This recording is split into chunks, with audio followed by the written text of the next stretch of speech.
Aujourd'hui, le premier dimanche après l'Épiphanie.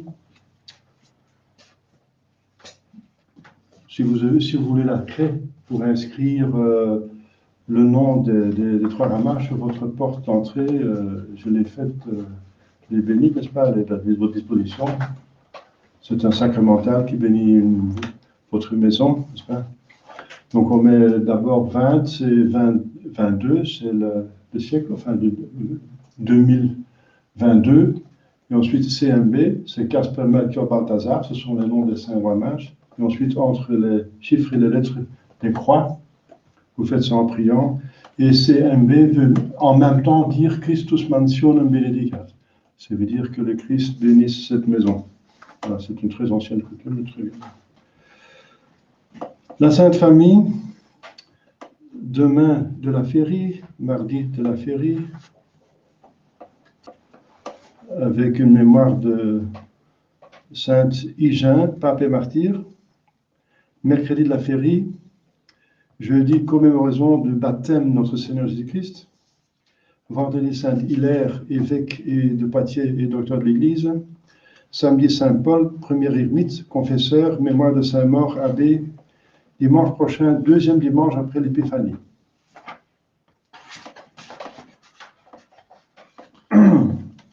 Donc on pourra envisager de prêcher les retraites.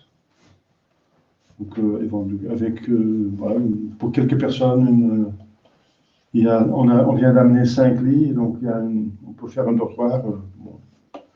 Et alors dans le même sexe, bien sûr, hein, des hommes ou des femmes, pas mélanger. Sinon, il faut encore aménager des lieux. Et c'est idéal qu'on est presque pour un sexe. Donc on peut plus cibler, n'est-ce pas? Il y a une différence de mentalité entre les hommes et les femmes, donc c'est mieux en soi. Au nom du Père et du Fils et du Saint-Esprit, ainsi soit-il. Chers fidèles, la Sainte Famille,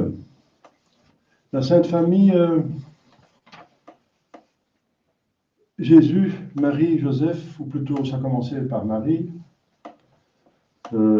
Joseph, n'est-ce pas, était nécessaire, hein, même s'il n'est pas père de sang. Il est nécessaire pour l'incarnation, pour protéger la Sainte Vierge, pour ne pas la faire lapider, parce qu'une femme non mariée qui avait un enfant était suspect de fornication. Donc, et ensuite, il fallait bien quelqu'un qui gagne la vie, qui apporte, et ensuite quelqu'un qui protège, parce qu'il fallait déjà déménager directement en Égypte, après la naissance, parce que Jésus était menacé de mort par Hérode. Et là, en Égypte, c'est un pays plutôt hostile.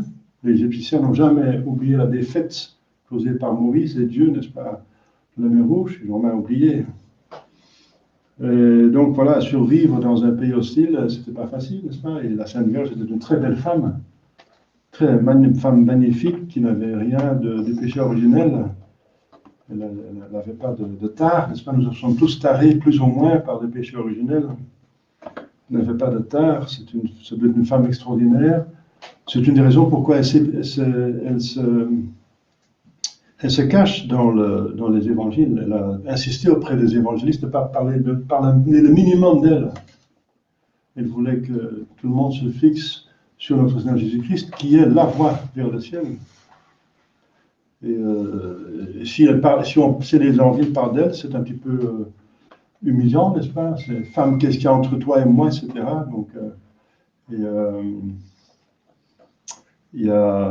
c'est finalement pas humiliant, mais il faut expliquer, ça a l'air d'être humiliant. La Sainte Vierge, en tout cas, elle a demandé des humiliations pour avoir des mérites.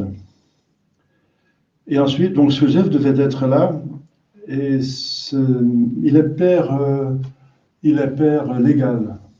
C'est plus que père adoptif. Parce qu'un père adoptif, il reçoit un enfant d'un autre couple. Et ce n'est pas le cas de Saint Joseph. L'enfant qu'il reçoit dans son mariage, c'est un enfant qui est là tout à fait légitimement. C'est par intervention divine de la femme qu'il a épousée, du corps qui lui appartient, parce que Saint Paul dit bien que par le mariage, on donne mutuellement le droit au corps de l'un de l'autre, en vue de la procréation. C'est un droit que l'autre ne peut pas refuser, sans une raison grave. Donc c'est du corps sur lequel il a une emprise, il a un droit, que le Sauveur est né. Donc il est plus, est conçu, il est plus qu'un père adoptif, hein, plus qu'un père nourricier. Il a tous d'un père, dit Saint Augustin, sauf l'acte charnel. Il a tout d'un père. C'est un enfant dans son mariage de sa femme. Donc ça nous aide beaucoup plus qu'on pense. Donc la Sainte Famille. Alors, je suis en train de lire la Somme contre les gentils sur la science de Dieu. Et la science de Dieu, n'est-ce pas, c'est pas comme c'est pas comme nous pensons nous-mêmes. La science de Dieu, c'est une seule pensée. Et elle est exprimée dans un seul verbe. Il n'y a qu'un seul verbe, le verbe. Et c'est la deuxième personne de la Sainte Trinité. Et donc, et puisque Dieu a une seule pensée, il sait tout, comment est-ce qu'il peut tout savoir, tous les hommes, tous les animaux, tous les plantes, l'univers, comment est-ce qu'il sait tout s'il a une seule pensée? C'est intéressant, n'est-ce pas? Il a une seule pensée et quand même il sait tout. Toutes les choses particulières comme nous. Enfin, beaucoup plus que nous. Eh bien, c'est parce qu'il pense tout en soi-même. Il pense tout en soi-même. Parce que tout a été créé à son image. D'autant plus les êtres plus nobles. Nous-mêmes sommes à son image, à sa ressemblance. L'âme. L'âme était créée à son image. Dieu est esprit, l'âme est esprit, Dieu est trinité. Nous avons trinité de puissance, l'intelligence, nous avons volonté. Donc nous sommes créés à l'image. Et c'est comme ça que Dieu connaît toutes les choses dans sa seule pensée de soi-même, exprimée en lui, c'est le Fils, n'est-ce pas? Et c'est infiniment aimable parce que c'est une bonté infinie, donc il fait un acte en soi d'amour, un seul soupir d'amour, c'est le Saint-Esprit.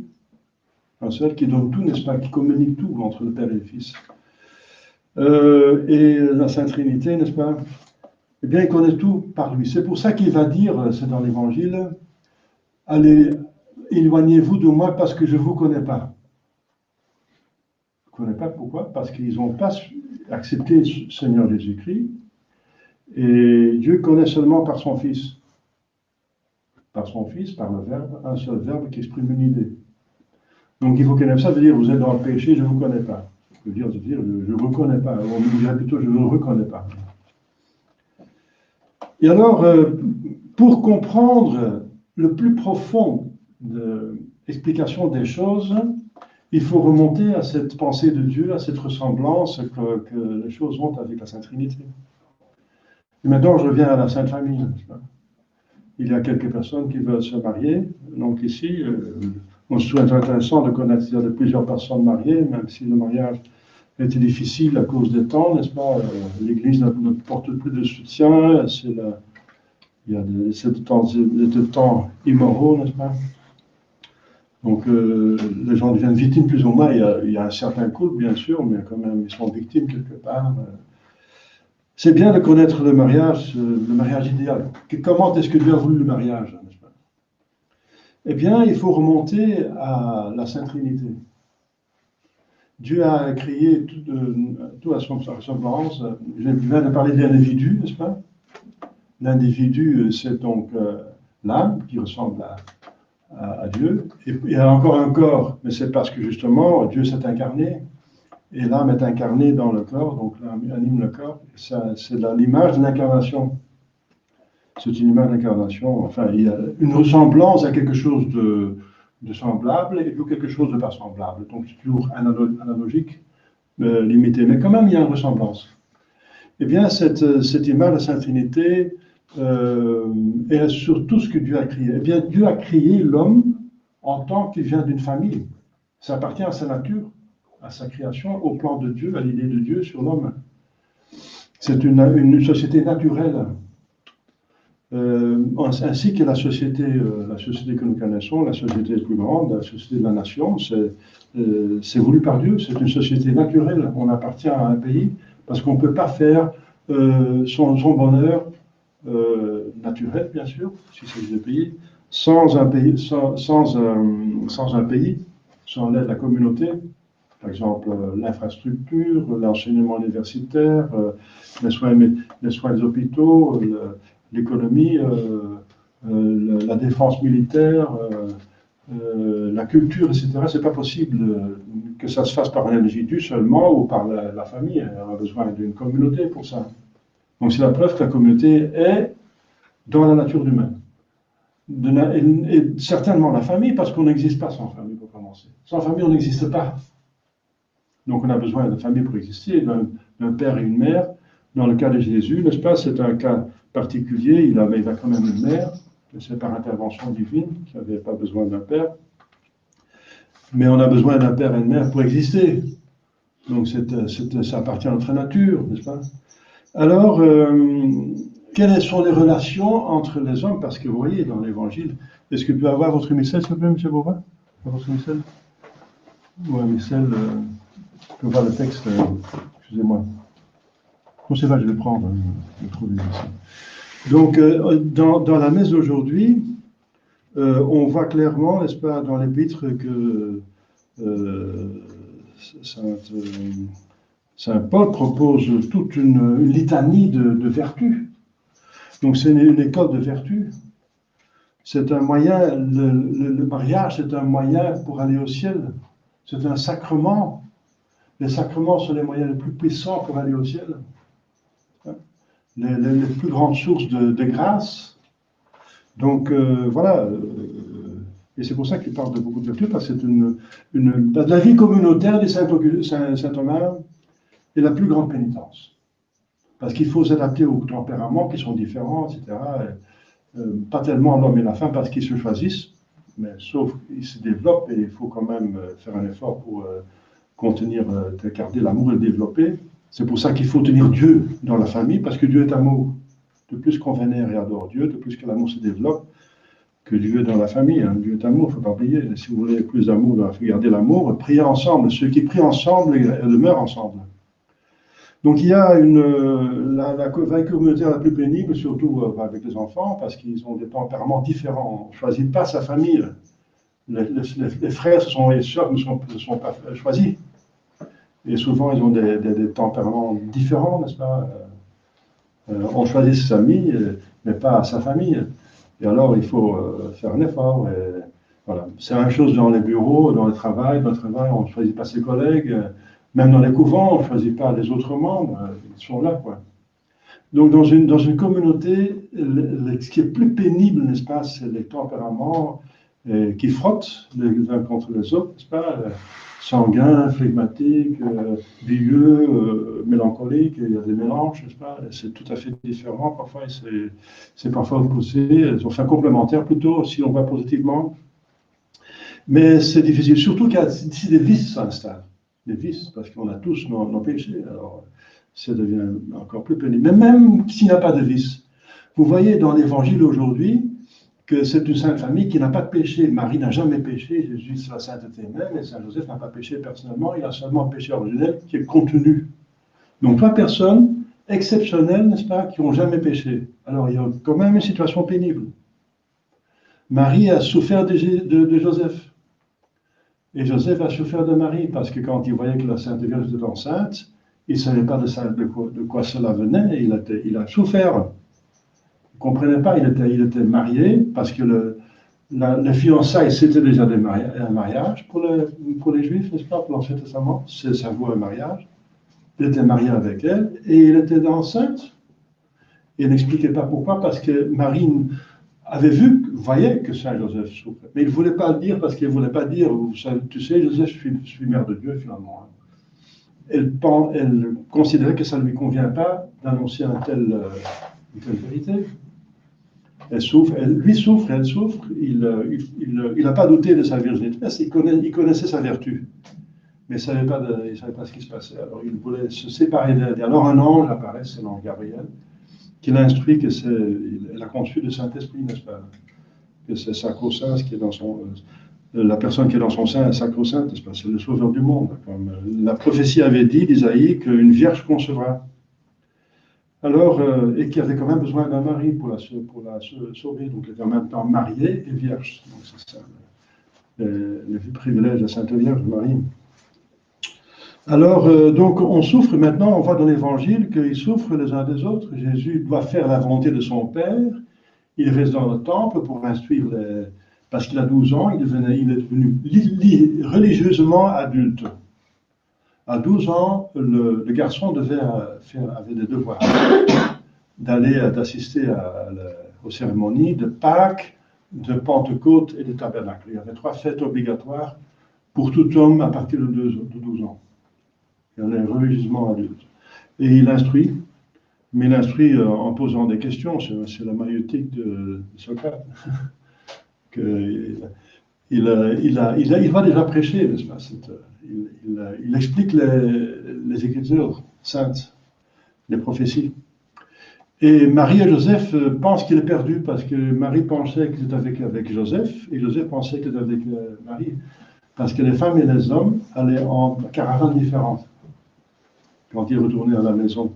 Mais c'est le soir, quand ils vont passer la nuit, qu'ils se retrouvent. Et alors, ils ne trouvaient pas Jésus. Ils étaient 3 jours, ils ont cherché, n'est-ce pas? Dans la plus grande angoisse. Donc, Marie a souffert et Joseph a souffert de Jésus. Et sans qu'il y avait une faute. Sans faute. Donc, on voit que, comme cite saint Thomas, la vie communautaire est la plus grande pénitence. Mais il ajoute, les avantages sont plus importants que les désavantages. C'est la bonne nouvelle. Donc et Dieu veut qu'on souffre pour qu'on mérite. Ce sont des souffrances qu'il veut. Il insiste sur les religieux. Si vous êtes dans le couvent, vous voyez des choses que vous n'approuvez pas, vous entendez des choses que vous n'approuvez pas, vous voyez que les gens semblent penser des choses que vous ne voulez pas, eh bien acceptez ça. Acceptez ça avec un esprit surnaturel comme une pénitence qui vous est donnée par Dieu, parce que c'est Dieu qui veut qu'on souffre, qu'on subisse cela, pour que justement on soit poli. Une âme polie, ça devient comme une pierre, n'est-ce pas, rude. Elle devient, quand elle est dans la rivière, elle frotte contre les autres pierres, elle devient une belle pierre polie. Voilà. Ça embellit l'âme. Il faut que une pierre frotte contre l'autre. Il faut, Dieu le veut. Donc il faut l'accepter. Donc maintenant, je reviens à l'image, n'est-ce pas, à l'image de Dieu à laquelle tout a été créé, la famille. Eh bien, le Père, c'est la tête de la famille. Comme Dieu le Père, n'est-ce pas, est celui qui est la cause des autres. Le Fils vient du Père, et la femme vient d'Adam, n'est-ce pas? C'est pour ça que la femme était créée à partir d'Adam, parce que ça devait être l'image de la Sainte Trinité. Comme le Fils vient la deuxième personne vient de la première, et l'image, c'est l'expression de Dieu. C'est l'expression de la connaissance de Dieu en Dieu. Donc c'est vraiment, il est parfaitement comme son Père. Si vous m'avez vu, vous avez vu mon Père, dit Jésus. Donc, comme la femme est créée à la ressemblance de l'homme, parce que Adam était créé parmi les animaux, il dit c'est gentil et c'est beau, mais il me manque un vrai ami, quelqu'un comme moi. Et quand il voyait la femme, il dit ah, quelqu'un comme moi. Comme moi. C'est la même nature humaine. Comme il y a une seule nature divine, dans la divinité, un seul Dieu et plusieurs personnes. Eh bien, donc il y avait 2 personnes de même nature humaine. Enfin, c'était quand même des individus différents. Donc une nature quand même particulière différente. On n'est pas une seule personne, mais on a quand même une humanité. Donc c'est l'image de la divinité. Il y a une nature humaine en général et chacun participe à cette nature humaine. Donc la ressemblance n'est pas égale. Hein. C'est toujours une partie de ressemblance et partie qui ne va pas. Donc, la femme a la même nature que l'homme, est créée à partir de l'homme, à partir de sa côte, n'est-ce pas? Et voilà. Et le Fils est là. Le Fils, donc la deuxième personne, n'est-ce pas? C'est l'expression de Dieu. Le Père, c'est comme Dieu qui pense en Dieu de Dieu. Il pense sur Dieu. Et il exprime cette pensée. Et cette pensée exprimée, c'est Dieu, et c'est comme la même divinité que le Père. Parce que cette idée est parfaite, n'est-ce pas? Elle exprime parfaitement Dieu, et Dieu est ce qu'il est et ce qu'il fait. Donc sa pensée, c'est son essence. Son essence est de pensée divine. Eh bien, donc, le Fils est Dieu, n'est-ce pas? La deuxième personne est Dieu. Mais cette expression de Dieu, Dieu est tellement aimable parce qu'il a toutes les perfections en Dieu infini, et les perfections sont aimables. Une perfection, c'est quelque chose, la beauté, n'est-ce pas? Toutes les vertus sont aimables, la miséricorde, la douceur, la force, n'est-ce pas? La patience, ce sont des choses qui sont aimables. Tout ce qui est perfection est aimable. Eh bien, Dieu a la perfection en devient infini, donc infiniment aimable. Et Dieu exprime, il fait un acte d'amour vers ça, donc il l'aime, il exprime son amour, et c'est l'Esprit Saint. Donc l'homme et la femme sont faits pour vivre ensemble, n'est-ce pas? Comme Dieu vit avec soi-même, il a un Dieu, mais en amour. En amour, un amour le plus parfait possible et qui partage tout. Parce que le Père partage tout avec son Fils, c'est pour ça que le Fils est Dieu en tant que le Père. On partage tout, n'est-ce pas? Et c'est en vue d'une troisième personne, et donc l'amour cause une troisième personne. En Dieu, il souffle le Saint-Esprit, bien de la fille, donc l'amour entre deux personnes cause, hein, engendre une autre personne de la même nature humaine.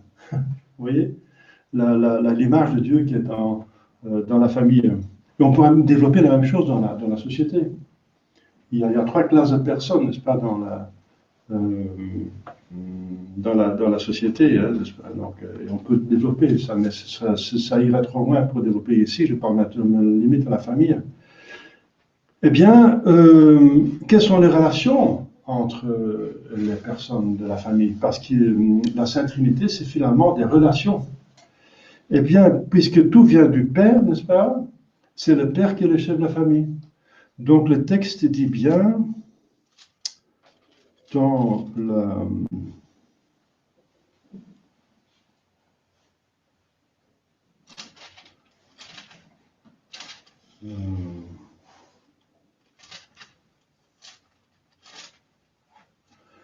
Fait de la Sainte Famille. Le texte dit bien,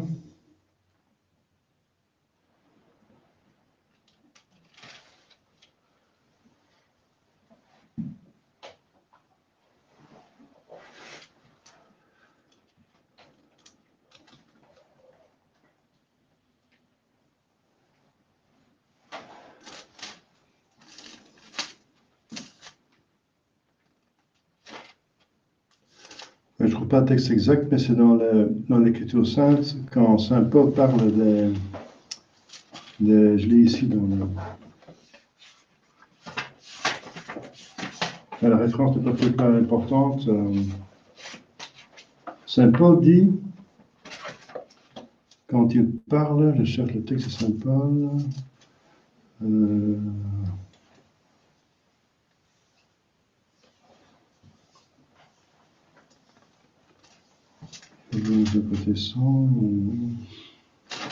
bon, il dit dans sa lettre, je passe pour ne pas perdre du temps. Dans la lettre, il parle des relations, bien sûr, parce que c'est important. Il parle des relations dans la famille. Il dit, femmes, soyez soumis à votre mari. Donc, comme le Fils, il dit, je ne fais rien ce que j'ai fait faire par le Père. Je ne fais rien ce que je fais les œuvres de mon Père. Je vous donne ma doctrine, c'est pas ma doctrine, mais la doctrine de mon Père. Donc, il y a une parfaite soumission, quoi qu'il ait Dieu en tant que son Père, du Fils, de la deuxième personne à la première personne. Mais Saint Paul dit, homme, aimez votre femme comme vous-même. Donc le Père, il partage toute sa divinité à la deuxième personne. Tout. Donc aimez comme vous-même. Donc si l'homme, le mari, le père de famille, aime sa femme comme soi-même, eh bien il cherche à lui faire du bien, il cherche le bien commun et pas son bien particulier. Et alors la femme aime obéir à un homme qui organise son bien et le bien de la famille. C'est normal, parce qu'elle voit que c'est bien. C'est bien.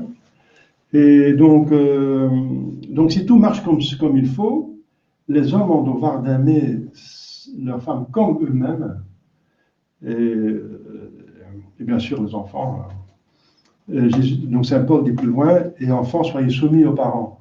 Comme Jésus dit aussi, je vais envoyer l'Esprit Saint, et il va vous rappeler tout ce que je vous ai enseigné. Donc l'Esprit Saint ne va pas non plus faire autre chose. Il va exactement être soumis, façon de parler, rendre que ce qu'il a entendu du Père et du Fils. Donc il y a une parfaite soumission, une parfaite unité de penser et d'agir, de penser et de vouloir dans la Sainte Trinité. Parfaite, n'est-ce pas? Et c'est à cette image que la famille a été créée. Donc l'homme, comme le père, c'est celui qui est le cause des autres, donc c'est la fête de la famille, mais il doit aimer comme le père aime la deuxième personne et exprime tout soi-même en la deuxième personne, eh bien le père doit faire la même chose. Et la femme n'aura pas de problème d'obéir, de suivre un homme qui organise le bien de la famille. Pas du tout, au contraire, elle va approuver, elle va être heureuse que ça soit comme ça. Donc les problèmes commencent quand l'homme va considérer sa femme comme une esclave, comme quelqu'un qui doit obéir même quand il n'a pas raison, n'est-ce pas, quand il dit des bêtises, alors les problèmes commencent. Ou quand la femme est insoumise à un homme qui organise le bien, alors les problèmes commencent. Elles seront détestables, n'est-ce pas, elles seront méprisables. Et l'homme également. Et les enfants, n'est-ce pas, ils trouvent leur bonheur dans une obéissance à des parents qui organisent leur bien, leur bien-être.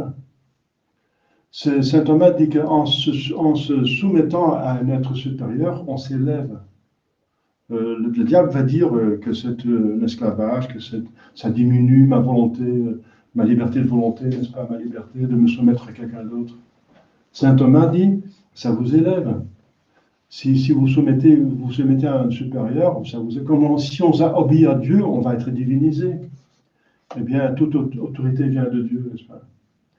Donc, voilà, nous vivons dans des temps qui sont sous l'influence du diable, et c'est tout le contraire, n'est-ce pas? La femme est l'égale de l'homme, oui, bien sûr.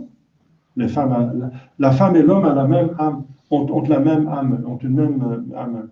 La différence entre, pas individuellement, mais je veux dire la même espèce d'âme. La différence entre les hommes et les femmes, c'est le corps. En soi, il n'y a pas de différence, il y a une égalité de valeur, de dignité.